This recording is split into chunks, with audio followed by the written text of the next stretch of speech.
I never knew that a single envelope, just one thin piece of paper, could feel like a punch straight to the chest. It arrived on a quiet Tuesday morning, the kind of morning where everything feels normal until suddenly it doesn't. The sun was barely rising, casting a pale light through my kitchen window. My coffee was still hot. The world felt calm. And then I opened the mailbox. There it was, a government-issued envelope with my name printed in cold, bold letters. I don't know why, but even before I opened it, my hands started shaking. Something inside me whispered, "This is going to hurt." And I was right. The letter inside carried just one sentence, not an explanation, not a reason, not even a polite apology, just 4 words. "Your claim is denied." That was it. No humanity, no sympathy, no understanding. It's strange how life works. You can give your whole heart to doing the right thing, taking care of family, working hard, paying your bills, following the rules, and still, all it takes is a stamp, a signature, and a sentence to break everything you were holding together. Have you ever received a message so cold, so unexpected, that it made your entire body go numb? Let me know in the comments. Because I'm about to tell you the story behind this letter, and trust me, it's not just about money. It's about something deeper. Something that leaves scars no one else can see. Before the storm, everything looked normal. 3 months earlier, life was different. Not perfect, but manageable. My mother had been sick for a while, nothing sudden, nothing catastrophic, but her health was slowly slipping like sand through a tightened fist. Anyone who's cared for a sick parent knows this feeling. The constant worry, the late-night medication alarms, the weekly hospital visits, but we were managing. I had a job, a small house, a routine. And most importantly, I had a plan. Our insurance policy was supposed to help cover my mother's treatments. The insurance agent smiled at me, the practice kind of smile you've seen 100 times, and said, "Don't worry, you're covered, everything will be handled smoothly." If only I had known how wrong that was. The first drop of rain, the real collapse, didn't start with a tragedy. It started with a phone call. I remember the way my phone buzzed while I was making tea. I answered casually, expecting a normal work-related conversation. Instead, I heard the words nobody wants to hear. "We're going through restructuring, your position has been eliminated." Just like that, not "we value your work," not "we're sorry." Just a rehearsed corporate message meant to sound soft but cutting straight through my chest. It's crazy how a voice on the phone can make your entire life tilt sideways. I lost my job, I lost my income. And suddenly my mother's medical bills felt like a mountain I was too small to climb. But I held on to hope. I told myself, at least the insurance will help us, that's what it's for. I truly believed that. That belief carried me for the first few days. If you've ever clung to hope when everything else is falling apart, you'll understand exactly what I felt. The bureaucratic maze begins. I filed the insurance claim the same week. I filled every form, uploaded every document, and double-checked every line as if my life depended on it, because it honestly did.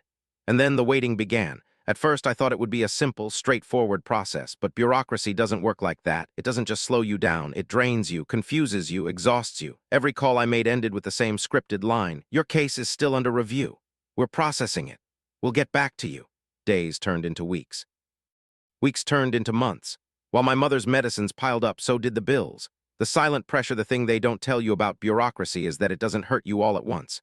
It cuts you slowly, one delay at a time. One missing document at a time, one repeated email at a time, and every time they say, "We need additional verification," another piece of you starts to crumble. I remember one night sitting on the edge of my bed, staring at the ceiling because I couldn't fall asleep.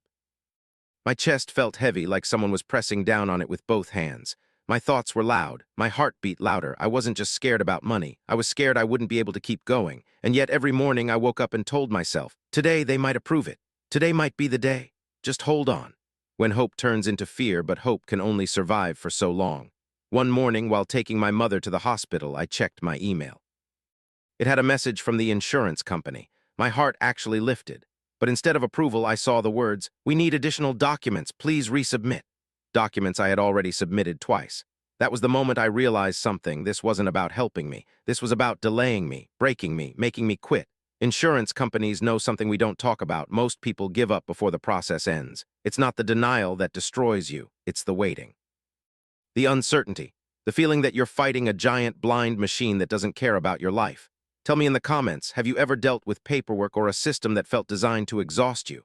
The calm before the final blow. Despite everything, I kept going, for my mother, for my sanity, for the tiny shred of hope that kept whispering, "It will work out." I resubmitted the documents, I called again, I emailed again, I waited again, but somewhere deep inside I knew. Something was about to break. Back to the letter, and then on that Tuesday morning, 3 months after my job loss and countless battles with bureaucracy, I opened the mailbox. and found it. The denial letter, short, cold, brutal. Your claim is denied. I read it once, then twice, then 10 times. I didn't cry, not at first. The tears came later, not because of the money, but because of everything the system took from me long before they officially rejected me, my peace, my confidence, my stability, my hope. And that is where the real story begins. The strange thing about pain is that it doesn't always hit you the moment something goes wrong. Sometimes it comes later, silently, creeping up when you're alone with your thoughts. That's how it was after I read the denial letter. I don't know how long I stood in the kitchen that morning, staring at the paper. The clock ticked. The air felt heavy. My coffee turned cold. And I just stood there. But life doesn't pause just because you're hurting. My mom called my name from the next room, her voice tired but gentle. I folded the letter, wiped my face, and pretended everything was normal. I didn't want her to see how badly the system had beaten me down. I told her everything was fine, that I just needed fresh air. I stepped outside, but the truth is, I was breaking. The next few days were a blur. I tried appealing the decision. I called the helpline only to hear the same robotic scripts I'd memorized at this point. I understand your frustration. Your appeal may take 90 days. There's nothing we can do at this moment. Every sentence felt like a slap. There was no understanding, no empathy, just a script designed to drain whatever hope was left in me. The bureaucracy didn't just deny my claim, it denied my humanity. I felt like I was trapped in a maze where every path led to another wall. My chest felt tight all the time. My sleep grew lighter. Nights felt longer. And every morning I woke up not to a new day, but to the same nightmare of uncertainty. One evening I gathered all my documents and went to the local insurance office. I thought maybe, just maybe, talking to someone face to face would make a difference. But when I got there, I saw a line of people who looked just like me, exhausted, defeated, invisible, all waiting to explain their pain to someone who wasn't going to hear them. When my turn came, the supervisor didn't even look up at me at first, just stared at her screen, typing something. I told her everything, the delays, the missing documents, the repeated submissions, the confusion, the mental toll, my mother's treatment. I wasn't asking for charity. I wasn't begging. I was just asking for what the policy promised. She finally glanced at me and said in the calmest, coldest tone I've ever heard, "Sir, the denial decision is final unless successfully appealed. You may file a review request." That was it. As if my entire life, my mother's health, my sleepless nights, my anxiety, my bills, my efforts, were just an item on her checklist, something she needed to close before her break. Walking out of that office felt like walking out of a courtroom where I'd been sentenced without a trial. That night, I sat in my room with all the documents spread around me like broken pieces of my life. Hospital bills, prescriptions, emails, notifications, forms, rejections. Papers shouldn't have the power to suffocate someone, but they did. They were choking me. I didn't tell my mother the full truth. I told her the decision was delayed, that they were still reviewing. I couldn't bring myself to tell her that the system designed to protect us had abandoned us without hesitation. She had enough pain of her own. I wasn't going to add more. But hiding the truth also meant carrying the weight alone, and that weight was getting heavier. Some nights I found myself sitting on the edge of my bed, staring at the floor, wondering how a normal life could fall apart so fast. How a person could go from being stable, secure, hopeful, to anxious, uncertain, and defeated, all because of a system that didn't care enough to treat him like a human. If you're watching this, maybe you felt something similar. Maybe you've sat in your room, staring at paperwork or messages or bills, feeling like the world expects you to solve problems you never created. Maybe you've been stuck dealing with people who follow rules but ignore reality. If you have, then you know exactly how heavy invisible struggles can be. My breaking point came one afternoon when my mother asked me, "Are we going to be okay?" Her voice cracked a little when she said it. She was trying to sound brave. She always did. But I could see in her eyes that she was scared not just of her illness but of what the constant stress was doing to me. I forced a smile and said, "Yes, Mom, I promise." But the truth was I didn't know any more. Every day felt like a battle I wasn't equipped to fight. Still, I continued the appeal process. I scanned, uploaded, attached, submitted every action feeling like a drop of hope in an ocean of uncertainty. I wrote long emails explaining our situation. I attached every piece of evidence. I even contacted a legal help center for guidance. They said they'd try to support me but warned me that appeals in cases like mine often take months. Months we didn't have. The bureaucracy didn't just delay help, it delayed life. There were moments when I wanted to scream at someone, anyone. I wanted to tell them that their processing time was someone else's life falling apart. That their missing documents were the difference between getting medicine and skipping doses. That their "please wait" wasn't just a phrase, it was emotional warfare. But the scariest part wasn't the delays, it was how numb I was becoming to them. The things that used to bother me deeply were now just normal. Another email asking for verification, Normal. Another document request? Normal. Another week of silence? Normal. It was like I was slowly being conditioned to accept disappointment. That's the emotional cost nobody talks about. The unseen scars. The ones that don't bleed, don't bruise, don't show, but they grow quietly, painfully in the background of your life. And just when I thought things couldn't get worse, something else happened. Something that would push me to the edge of breaking completely. If you want to hear what happened next, stay with me. Tell me in the comments if you've ever been pushed to your limit by a system that was supposed to help you. The turning point didn't arrive with thunder or warning. It came quietly, the way most painful moments do, disguised as another ordinary day. I woke up early, made breakfast for my mother, and sat down at the table with all the paperwork once again, trying to figure out what else they could possibly want from me. It was almost becoming a ritual. Wake up, worry, fight bureaucracy, repeat. I was exhausted, mentally and physically. But I kept telling myself I didn't have the luxury to collapse. My mother needed me. The bills needed paying. Life kept moving, even if I felt like I was stuck in quicksand. Around noon, I received an email from the insurance company with the subject line, "Urgent documentation review required." My heart dropped. Urgent after all this time. I opened the email with trembling fingers, bracing myself for another list of missing files. But this one was worse, much worse. They said they found inconsistencies in my previous submissions. Inconsistencies. That word echoed in my mind like a threat. I reread the email 4, 5, 6 times. They claimed my mother's hospital stay dates did not match their internal records. They claimed some treatments required prior authorization. They claimed the submitted medication receipts were suspiciously formatted. Suspicious. The medications that kept my mother breathing. I felt anger rising like a storm in my chest. None of it made sense. I triple-checked dates, forms, and receipts before sending them. How could their records differ from the hospital's? How could legitimate receipts look suspicious? And how could treatments require authorization when the doctors said they were medically necessary? It almost felt deliberate, like they were building a case to reject me permanently. I grabbed my phone and called them immediately. After 23 minutes of holding with that same looping hold music that I swear was designed to destroy souls, a representative finally picked up. I explained everything, the hospital dates, the medications, the receipts. I spoke calmly at first, then desperately, then angrily. I asked for specifics. She gave none. I asked for clarity. She read the same robotic lines again. When I asked to be transferred to a higher supervisor, she said, "There's no one available at this moment. Please email your concerns." Email my concerns. I had emailed them dozens of times. I hung up before I said something I'd regret. My hands were shaking again, the same way they were the day I opened the denial letter. I felt powerless, and that helplessness felt like a weight on my chest. I rushed to the hospital to get verification papers again. I explained everything to the receptionist, who looked at me with genuine sympathy, a kind expression I hadn't seen in weeks. She confirmed the dates. She confirmed the treatments. She confirmed the bills. "Insurance companies do this all the time," she said quietly. "They look for reasons to avoid paying." Hearing that from someone inside the system broke something in me. It felt like the truth was a knife that finally cut through the last thread of hope. I took the documents and went home. When I stepped inside, my mother was sitting on the couch with a blanket wrapped around her, looking smaller than usual. She asked if everything was okay. I forced another smile, one of the dozens I'd been forcing these past months. "It's just another form they need," I lied. She looked at me for a long moment, as if she could see straight into my soul. Then she said something I'll never forget. "You're hurting more than I am, aren't you?" I froze. She had never said anything like that before. Her illness had made her physically weaker, but mentally, she was still sharper than me. She saw everything, the panic in my eyes, the strain in my voice, the weight I tried to hide. I sat beside her, and for the first time since all this began, I broke. The tears came fast and hard. I tried to stop them, but they kept coming. My mother held my hand silently, her weak fingers squeezing with all the strength she had. "I'm trying, Mom," I whispered. "I'm trying my best." "I know," she said softly, "but you can't fight a giant alone." That sentence stayed with me. I went back to my documents, scanned everything again, wrote a long, detailed explanation, attached every piece of evidence, and sent it all back.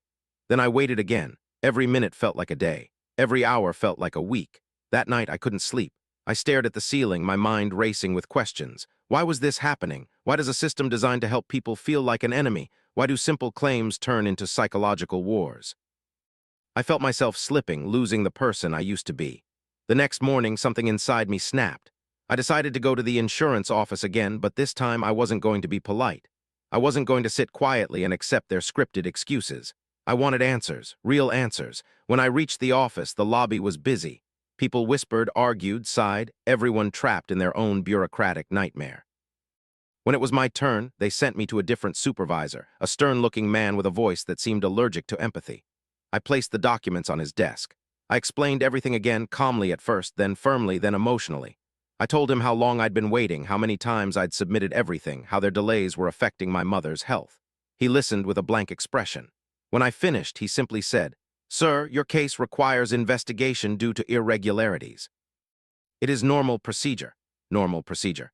There was nothing normal about any of this. I asked him to show me the irregularities, to explain what was inconsistent, to help me understand what was wrong. He didn't. He wouldn't. Instead, he gave me another printed form to fill out, another appeal request, another waiting period. I stood there staring at him, feeling something inside me turn cold. That's when he said the words that nearly pushed me over the edge. "If you're unable to provide further proof, the denial may stand permanently." Permanently. The word hit me like a punch. I walked out without saying a word. The room felt smaller. The hallway felt longer. The air felt heavier. When I reached my car, I couldn't breathe for a moment. I sat there gripping the steering wheel, my eyes burning, my chest tight. All of this, all the stress, all the pain, all the battles, because someone behind a desk decided my suffering was irregular. Driving home felt like moving through fog. When I walked inside, my mother looked up with hopeful eyes, waiting for news. But all I could do was shake my head. She didn't ask questions. She didn't need to. She simply whispered, "We'll get through this." But I didn't believe it anymore. Something darker was coming, something I wasn't prepared for.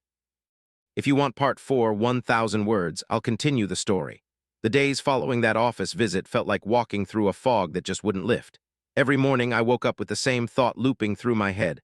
What if this is it? What if the denial becomes permanent? It wasn't just fear, it was exhaustion carving itself into me. I felt tired in a way that sleep couldn't fix. My mother tried to act cheerful around me, but I saw the truth in her eyes. She was worried not about her illness, but about me. She would ask small questions like, "Are you eating enough?" Or "Did you rest today?" And every time she asked, guilt washed over me. I was supposed to be her strength. Instead, I was becoming the one who needed saving. One evening, after putting away her medicines, I sat alone in the living room surrounded by scattered documents. There were hospital bills, emails, rejection notices, receipts, appeal forms, all piled like a monument of misery. I stared at them as if they were alive, breathing down my neck, whispering that I had already lost. I picked up a hospital receipt, looked at the amount, and laughed. Not a happy laugh, the hollow, broken kind that escapes when life becomes too heavy. I couldn't understand how something as meaningless as paper had so much control over my existence.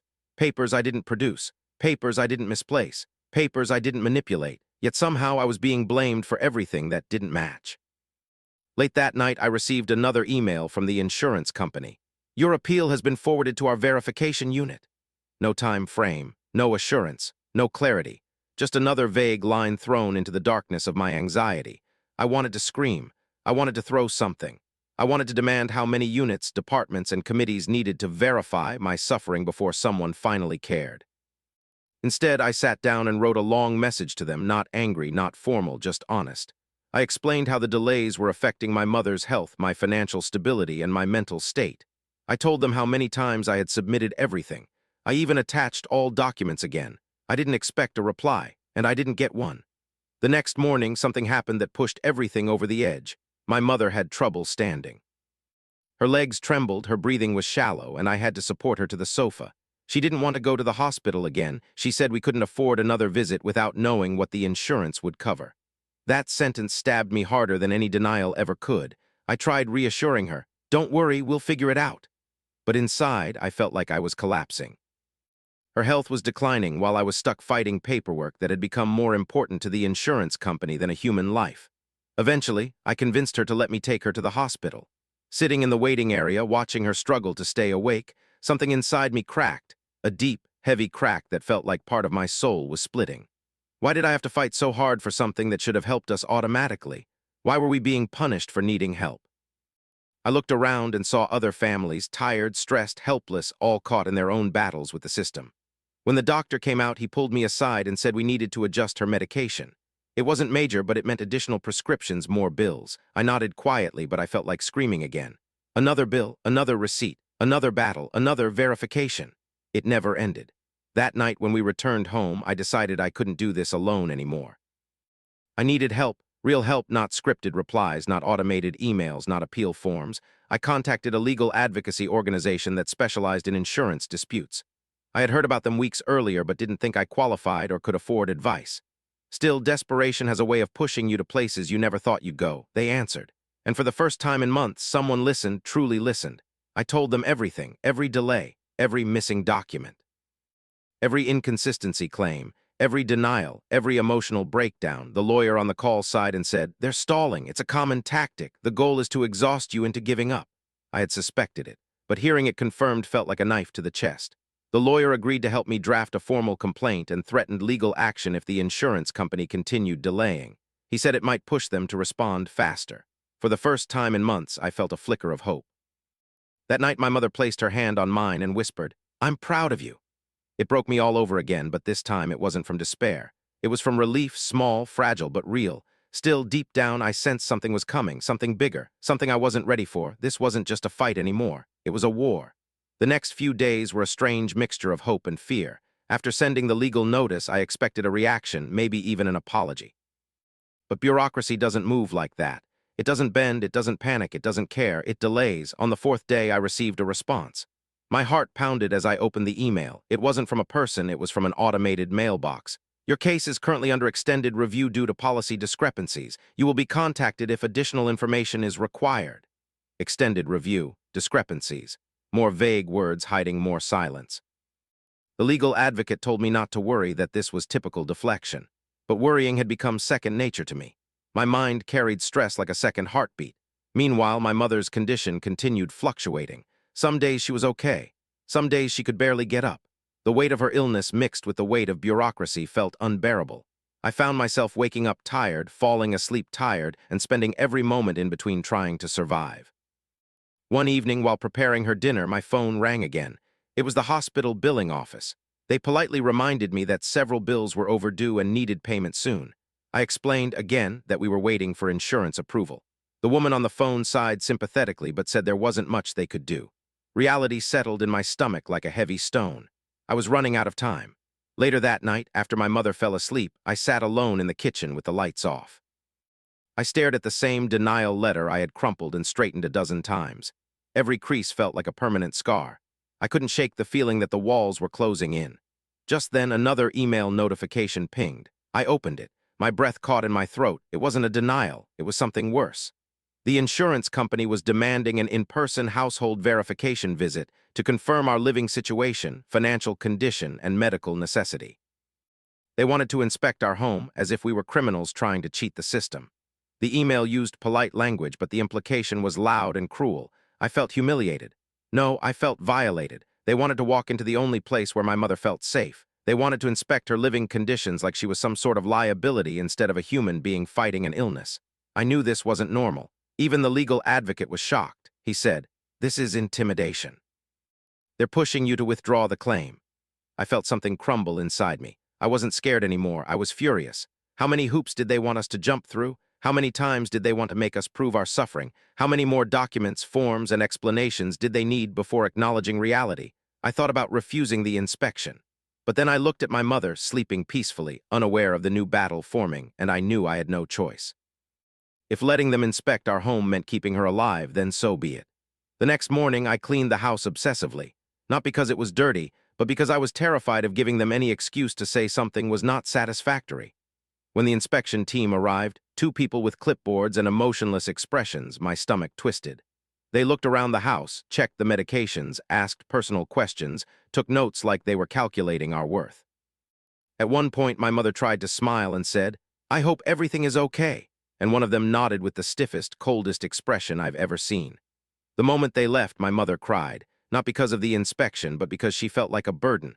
That broke me more than any denial ever could. I promised her she wasn't a burden. I promised her we'd get through this. But deep inside, I wasn't sure. Something inside me was changing. A quiet darkness forming beneath the exhaustion, built from months of helplessness, humiliation, and fear. The insurance system wasn't just delaying our claim anymore. It was crushing us, breaking us, turning our lives into a battlefield. And I knew the worst part was still coming. After the home inspection, the silence from the insurance company felt even heavier than before. It was a different kind of silence now, not just neglect, but something cold and calculated. Every time my phone buzzed, I jumped. Every email notification made my heart race. I felt like I was living inside a pressure cooker waiting for something to explode. My mother tried to stay positive, but she could feel the tension in the house. Even the air felt tighter, like the walls were absorbing our stress. A week passed. Nothing. 2 weeks. Nothing. The legal advocate followed up multiple times, but all he got were canned responses. Your case is still under review. Please wait for an update. We appreciate your patience. That last one always made me laugh, a bitter, exhausted laugh, because what patience did I even have left? During this time, the hospital bills reached a point I could barely speak about without feeling sick. Every envelope that arrived made my stomach twist. Some nights I sat at the table calculating numbers, not solutions, just numbers, because solutions didn't exist anymore. We were drowning. And then on a Wednesday afternoon, something unexpected happened. I received a phone call from an unknown number. My instinct told me to let it go to voicemail, but something made me answer. The voice on the other end was older, softer, and unfamiliar. He introduced himself as a retired claims manager who now volunteered for a patient advocacy group. Apparently, the legal advocate had forwarded our case to him. He said he had reviewed everything, the denials, the repeated document requests, the inconsistencies, the home inspection, and he spoke the words nobody from the system ever had the courage to say. You've been targeted for delay tactics.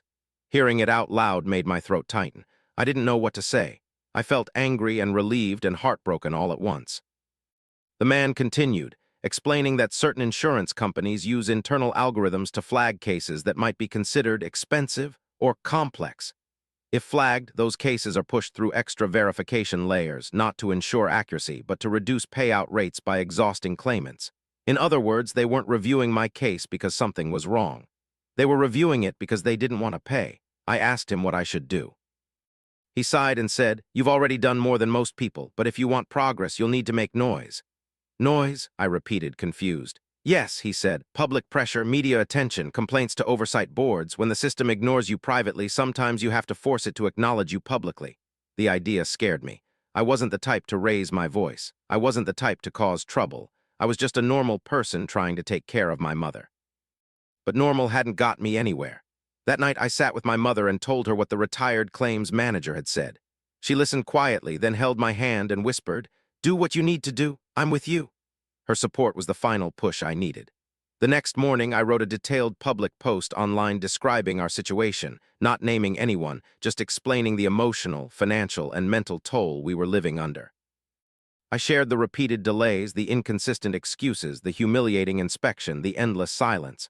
I didn't expect much, but within hours the post started gaining attention. People commented with similar stories, others were shocked. Some shared advice, some shared support, and some even asked for the insurance company's name, though I didn't reveal it. I just needed someone to hear us. The post didn't go viral, but it made enough noise that something unexpected happened the next day. The insurance company called me, not a representative, not a helpline agent, a senior-level employee. Her voice was firm but polite, the kind of voice that knows exactly how much power it holds. She said they were aware of the concerns raised in my public post and wanted to reassure me that my claim was being taken seriously. For the first time in months, someone from the system spoke to me like a human, but something in her tone felt rehearsed, controlled, strategic. She said they would expedite my case and provide an update soon. When I ended the call, my mother smiled slightly. "See," she said, "maybe things are finally turning around." I wanted to believe her, truly, but something inside me warned that the storm wasn't over. The system doesn't get shaken that easily. And I was right.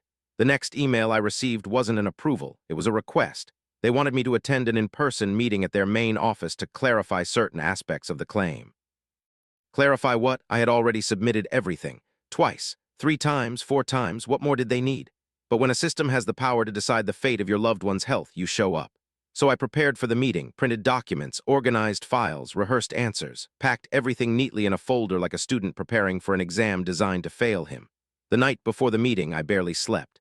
My mother held my hand and whispered, "I'm proud of you." Her voice was fading these days. Her strength was slipping quietly, slowly, like sand falling through a crack. I couldn't let her down. The next morning, I walked into the insurance headquarters, a massive building of glass and steel, clean and polished, as if built to reflect everything except the suffering they caused inside it. Sitting in the meeting room, waiting for the officials to arrive, I realized something powerful. This wasn't just about an insurance claim anymore. It was about dignity, about justice, about refusing to let a system crush the last pieces of who I was. But what happened in that meeting, I wasn't ready for it, not even close. The door to the meeting room opened with a sharp metallic click, and 3 people walked in, 2 men and 1 woman, all wearing matching corporate expressions, faces that revealed nothing. The woman introduced herself as the compliance officer. The 2 men were senior claim analysts. I felt like I was sitting in front of a panel deciding someone's fate. And in a way they were. They shook my hand, but their grips were cold, robotic. I sat down across from them, my folder of documents pressed tightly under my arm. "Thank you for coming," the compliance officer began. Her smile was polite but hollow. "We just have a few questions regarding your claim." A few. I already didn't believe her. They opened a thick file containing all my documents, the same ones they said were missing, unclear, or inconsistent. Seeing them organized so neatly in front of me made my stomach twist. So they did have everything. They had it all along. The first analyst cleared his throat. "We noticed discrepancies in your mother's medication schedule." I leaned forward. "What discrepancies?" He pointed to a page. "This receipt shows medication picked up on the 10th, but according to this note, the prescription was issued on the 12th. I blinked. "That's because her doctor called the pharmacy on the 9th to prepare the refill in advance. She needed it urgently."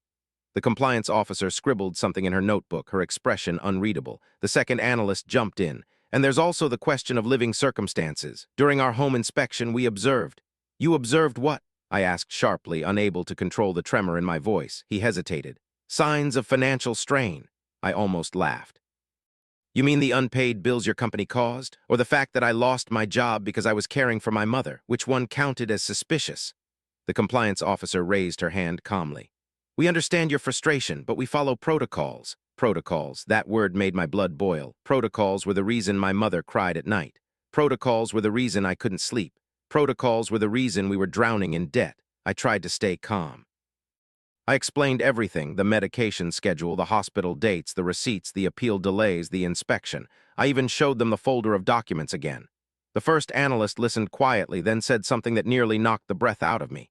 "Even with your explanations, there is still insufficient evidence to clearly establish medical necessity." My heart stopped. Insufficient evidence, medical necessity. My mother's illness was real. Her pain was real. Her hospital visits were real. What more did they want? A video of her suffering. I felt heat rise behind my eyes. My voice shook as I said, "She is sick. She needs treatment. She needs medication. How can you sit here and say it's not medically necessary?" The compliance officer folded her hands. "We're not saying there's no need. We're saying the claim does not meet the policy's criteria for coverage." My jaw tightened. "So what am I supposed to do? You keep asking for documents. I give you documents. Then you say the documents don't count. What do you want from me?"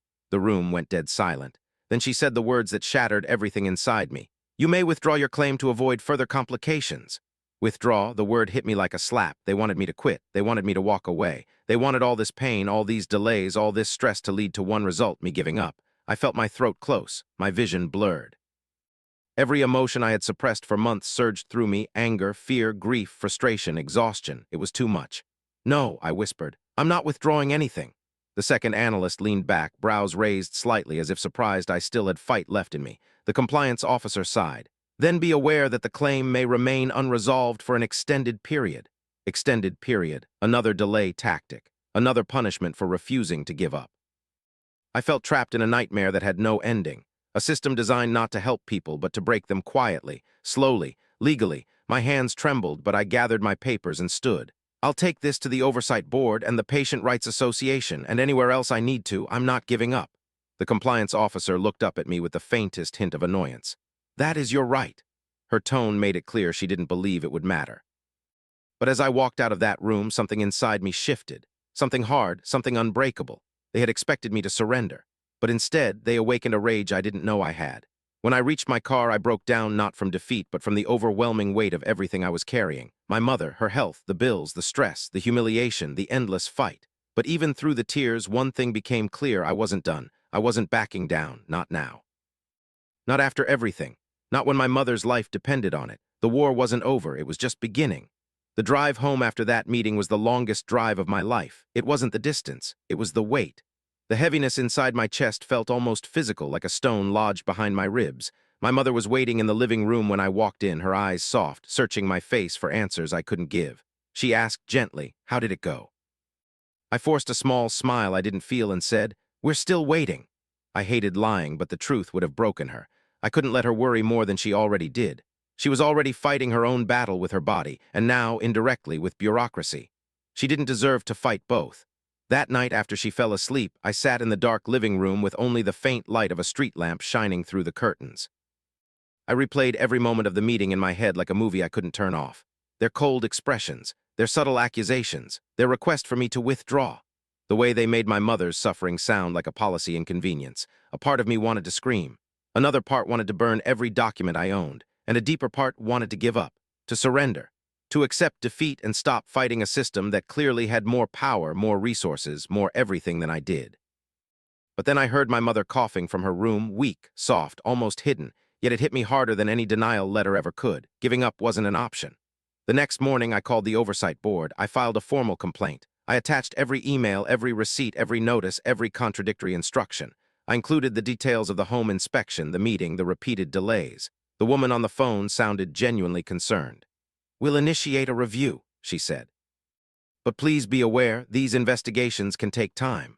Time, that was the currency I didn't have. Still, I thanked her and hung up. The legal advocate suggested one more route, contacting a local journalist who had previously covered cases involving insurance mistreatment. It felt extreme, but so did everything else that had happened. I reached out to her, half expecting no reply, but she responded within hours. She wanted to hear our story. That evening, she came to our home, polite, warm, carrying a notebook and recorder. My mother insisted on offering her tea even though she was struggling to stand. The journalist listened patiently as I explained everything from the beginning. The job loss, the claim filing, the delays, the missing documents, the inspection, the meeting. My voice cracked several times, but I kept going. At one point, my mother touched my arm and whispered, "It's okay, you can tell her," when I paused. She didn't know the full extent of everything I had hidden from her, but she sensed it. The journalist shook her head at several points, appalled. "This isn't just negligence," she said quietly. "This is systemic cruelty." She asked if we were willing to let the story go public once her editors approved. I looked at my mother. She nodded. I nodded too. It wasn't about revenge. It was about survival. 2 days later, I woke up to dozens of messages on my phone. The article had been published. The title alone made my heart squeeze. "Family denied critical insurance support amid deliberate delay tactics. A story of bureaucratic abuse." People were reacting, commenting, sharing, expressing outrage. Some said they had experienced the same thing. Some offered advice. Some sent prayers. Some even offered small donations, which I politely declined because that wasn't the point. The point was we weren't invisible anymore. For the first time in months, I felt seen. Later that afternoon, the insurance company called again. Not politely this time, not gently. This time I heard a tone of urgency, panic even. The representative said they were reviewing the situation internally and would provide an immediate update. I didn't trust a word. The same night as I helped my mother into bed, she touched my cheek and said, "You fought so hard, I'm proud of you." Her eyes were wet, her voice trembling. "But promise me something. Promise me you won't let this consume your soul." I froze, because part of me knew it already had, but I nodded anyway and said, "I promise." She smiled weakly. "We'll get through this." After she slept, I walked into the living room and sat alone in the dark again. The streetlight flickered outside, casting long shadows that made the house feel colder. I stared at my phone, waiting, hoping, dreading. Then around midnight, an email arrived. A simple, emotionless line of text. "Your claim status has been updated. Please log into your account." My hands trembled, my heart raced, my breath caught. I opened the portal, and what I saw wasn't approval, and it wasn't denial either. It was something far worse. The claim had been marked as under fraud review. Fraud. They were accusing me of fraud. They weren't delaying me anymore. They had declared war. The word fraud felt like it burned through my screen. My vision blurred. My chest tightened so fast I could barely breathe. Fraud wasn't just a rejection. It was an attack, a threat, an accusation that could destroy my name, my future, everything. For a few seconds, I couldn't move. Then the anger hit, hot, overwhelming, electric. How dare they, after everything, after months of delays, lies, humiliation, they had the audacity to accuse me. A son caring for his sick mother, a family barely holding on. I stood up so fast the chair nearly fell. I paced the room with my heart pounding like a drum. My fingers shook uncontrollably. I wanted to scream, to smash something, to make someone understand the cruelty of this moment. But the worst part, I couldn't wake my mother. She needed rest. She needed peace, and I had neither to give her. I called the legal advocate immediately. He didn't answer. It was past midnight. I sent him screenshots, voice messages, everything. I wrote to the journalist. I wrote to the oversight board. I wrote to every email address the company had ever used. I couldn't sleep at all. At 7 a.m., my mother woke up and saw me still awake, sitting in the same spot, eyes red and heavy. She touched my shoulder gently and asked, "What happened?" I hesitated, but I couldn't lie anymore. "They marked our claim as fraud," I whispered. She stared at me for a long moment. Then, to my shock, she didn't cry. She didn't panic. She just reached for my hand and said, "Then we fight." Her strength in that moment, it broke me completely. The legal advocate called back soon after, furious. "They're retaliating because you went public," he said. "They're trying to intimidate you." Everything made sense then. The inspection, the delays, the meeting, the sudden fraud review. It was revenge for speaking up, but they made a mistake. They assumed I would break. Instead, I became unbreakable. Within hours, the journalist published an updated article. Insurance company retaliates against vulnerable family, launches fraud claim after media exposure. This time, the story exploded. People were outraged. Local politicians shared it. Advocacy groups stepped in. A health rights organization contacted me to offer representation. A pro bono lawyer with decades of experience reached out personally. Everything moved fast. By the end of the second day, the insurance company released a public statement calling the fraud label a technical error. They said it was never intended to be interpreted as an accusation. They called it a system update issue. A system update. They tried to ruin my life with a system update, but the story wasn't over. The next morning, I received another email, one I wasn't prepared for. "Your claim has been approved. Payment will be processed within 48 hours." I stared at the screen in disbelief. I didn't cheer, I didn't smile, I didn't feel relief. I felt nothing. The fight had taken something from me, something invisible, something heavy, something personal. Approval didn't erase the scars. It didn't erase the nights of fear. It didn't erase the humiliation. It didn't erase the way I had watched my mother suffer while the system played games. When I told my mother, she closed her eyes and whispered, "Thank God." She held my face in her hands and said, "You saved us." But I didn't feel like a savior. I felt like a survivor. I stepped outside for the first real breath I'd taken in months. The air felt different, lighter. Still, a quiet ache remained in my chest, because the truth is the check was never the real victory. The real victory was refusing to be crushed, refusing to be silenced, refusing to let a system take away my dignity. The real victory was knowing that for once, just once, the people who built walls around human suffering were forced to face accountability. And the unseen scars, they were still there, but I wasn't ashamed of them anymore. They were proof that I fought back, that I survived the emotional war of bureaucracy, that I protected the person who mattered most. And if someone watching this is going through something similar, healthcare battles, insurance delays, government obstacles, then hear me clearly. You are not alone. You are not weak. You are not invisible. Your pain matters. Your story matters. And your fight matters. If you've ever battled a system that tried to silence you, tell me in the comments. Your voice deserves to be heard. And if this story touched you, hit like, subscribe, and share this video. Someone out there needs hope today. And maybe this story will give it to them.